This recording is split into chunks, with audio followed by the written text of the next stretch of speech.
Professor Solari, one more specific question on this particular topic. What is the idea, the approach of social economic scholars to private property? Why, in their vision, it could be limited, and also why in the idea of social economy, capital is not a productive factor? The problem of property is a quite fascinating issue, requiring knowledge that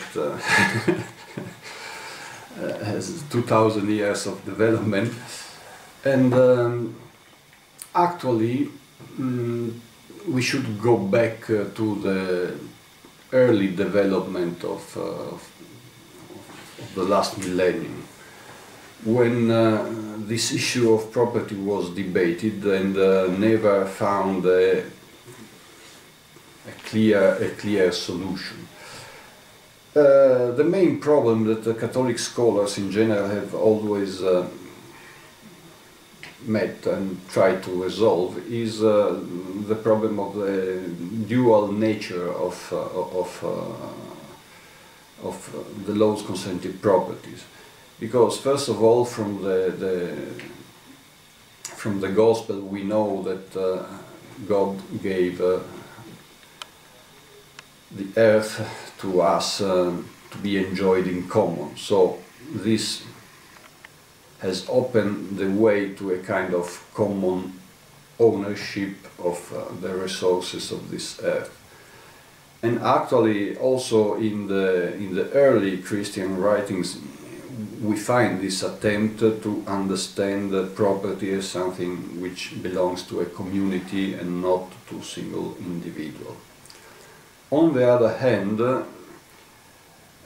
canon law was clearly affected by Roman law, and in Roman law instead we find this clear distinction between individual property and this emphasis on individual property. And therefore, most of the Catholic kind of codes, norms, legislation were based on Roman law, inspired by the framework of Roman law. And actually, even Thomas Aquinas justified individual property in terms of efficiency. So even Thomas Aquina adopted a kind of consequentialist kind of evaluation of the situation and argued that the institution of individual property assures the best efficiency in the exploitation of property and in production. So there was this endorsement of Thomas Aquina of individual property, and therefore the history, even if we found quarrels and differences, even tough differences of opinion, individual property was endorsed. Of course, there's the debate on communality or on poverty connected with the Franciscan orders, that, however, always asked to be poor and didn't develop much the theorization of the common property. So, while individual property is well theorized, studied, common property, even if it was adopted in the monasteries, in the communities, etc., etc., was not so developed in legal terms, in legal theory. So we find in the history of our civilization that there is a continuous demand to understand or to frame the common property, to understand the best rules to understand the common property, but we are in a certain sense entrapped in this situation of individual property.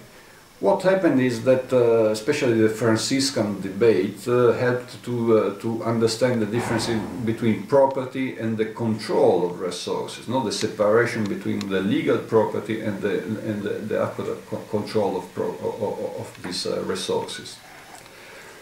But at the end, even in the 18th centuries, there was an endorsement by the Pope, who officially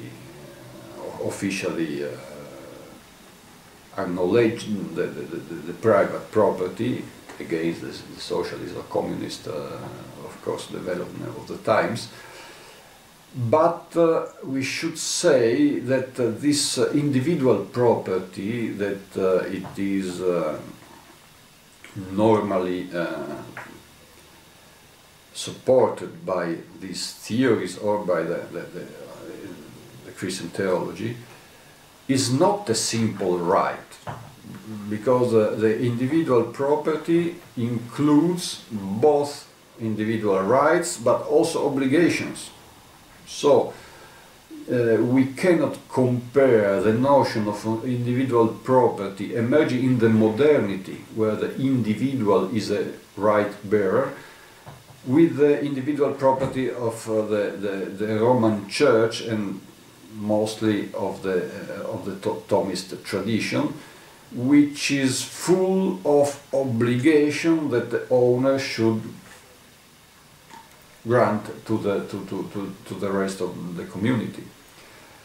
So, on the one hand, you have this individual property, on the other hand, you have this social destination of goods and this orientation in the use of the property, which should be used according to the common good. So, on the one hand, there's a famous limitation theorized by Aquinas that the poor are allowed to take benefit of the private property of the rich if they are in need. But this is an extreme case. On the other hand, when you are proprietor of a certain good, you should acknowledge that that good should be used to favor the common good, and so you are not free to use it as you want, according to your strict individual decision. And second, just in modern terms, we could talk about first mandatory corporate social responsibility yes, idea. And then you are obliged to use it in a social profitable way, and also to make it produce some fruits. So you cannot be a proprietor abandoning his property. So there are many obligations connected to this property. When we get into the issue of factor of production, of course capital is a factor of production, but it's nothing else than some saving of past labor. And so the centrality in production is labor. So the capital is simply a means amplifying the intelligence of man. And so the central factor of production is our intelligence, our competencies, our reason able to understand how to improve the value of the resources. And the capital is simply a means helping to magnify or multiply the effects of this intelligence. So we should be very careful when we limit the voice of labor when we decide about production.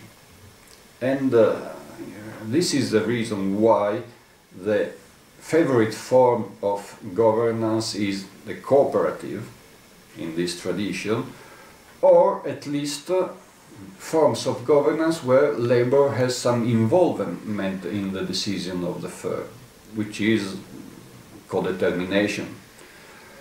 Or like in popular banks, where the voting in the assembly is not measured by the ownership of capital, but every person has a single vote. This is totally in the spirit of this Catholic social economics.